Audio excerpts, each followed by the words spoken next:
Depuis quelques mois, la législation suisse, qui est plus souple que dans d'autres pays, ouvre la voie aux producteurs de chanvre contenant moins de 1% de THC.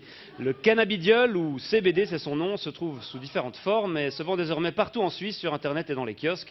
On va parler de cette version édulcorée du cannabis avec vous, Samuel Freudiger, bonsoir. Yeah, man, big up the man, gonna put you them from the Celestia the first. I and I, Sam Ferg up on the plate, big up the man called Original Vika, brace up the fire. Wagwan.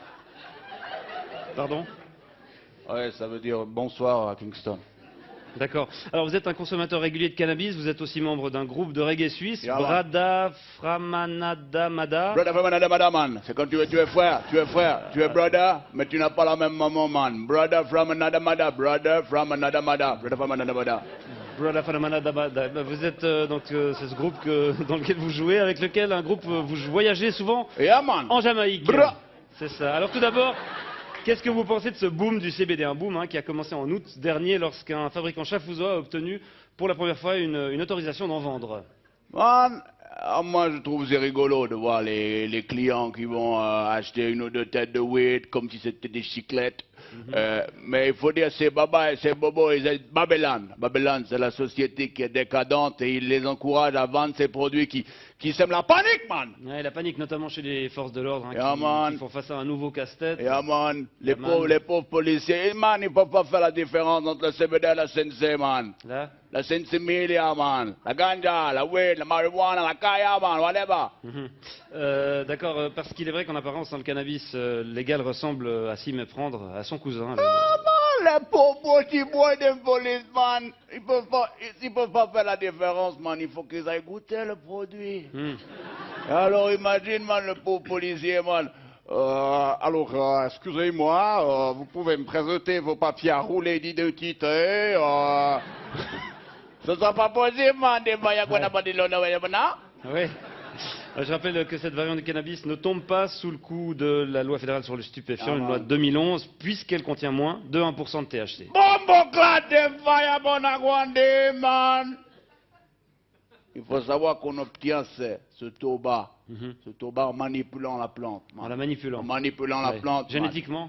En faisant des croisements, man, des petites chimies, et on atténue comme ça le produit, on le rend allégé.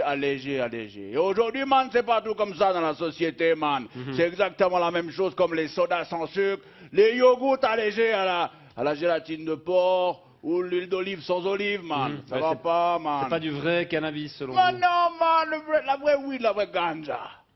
La vraie ganja. Il faut la planter avec amour. Il faut la faire grandir sous les incantations de Joe Rastafari. Et ensuite, il faut la récolter, la faire sécher, la fumer pure, sans tabac, man. Comme dans la chanson. Give me the weed, good ganja weed, weed. Bon, naturel ou pas, le cannabis contenant un taux de THC élevé.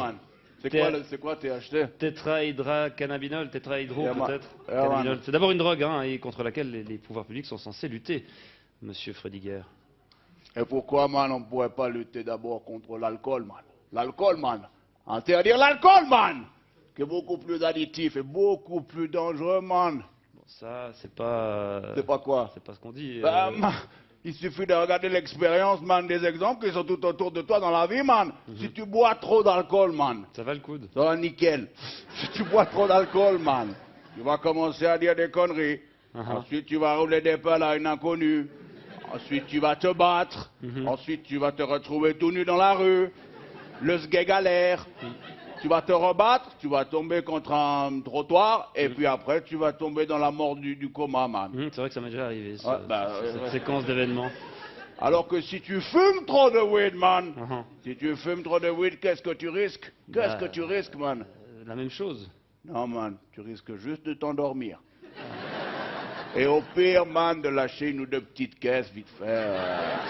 C'est pas tout à fait ce que disent les spécialistes de la question. Man, mais ça me rappelle ce vieux proverbe jamaïcain, you know, man, when daddy smokes some weed, he's never spared. When daddy drinks some whiskey, it is gonna be more risky. Namin? Ouais, quand papa fume de l'herbe, il est tout calme. En Vraiment. revanche, quand il boit du whisky, ça devient un peu plus risqué. Exact. Ouais.